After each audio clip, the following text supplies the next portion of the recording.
Mübarək Ramazan ayının içərisindəyik. Təbiidir ki, dünya Ramazanın vermiş olduğu böyük feyiz və bərəkətə muhtaçdır.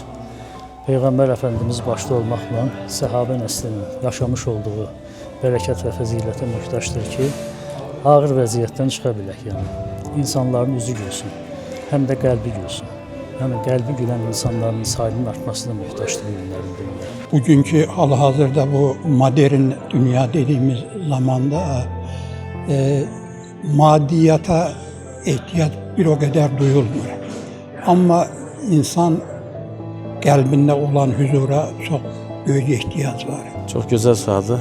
Dünya hal-hazırda mərhəmətə möhtaç. Bütün dünyaya baktığımız zaman göz yaşı var, kan axır. Yani bu ayda mərhəmət ayıdır, Ramazan ayı. Dünya mərhəmətə möhtaç.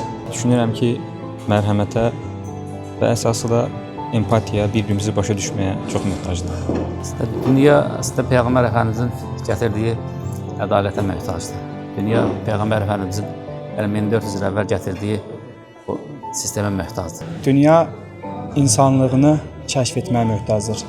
Dünyada baş verən hadisələr, proseslər, dünyanın çeşitli bölgələrində, coğrafiyalarında zülmə məruz qalan məzlumlar, onlara o zülmü rəva görənlərin mərhəmətinə və bütün dünyadakı insanların onlara yardıma qoşa biləcək, yardımda buluna biləcək və ən azından onlara xeyir dualar edəcək o mərhəmət qəlblərinə, könüllərinə ehtiyacı var.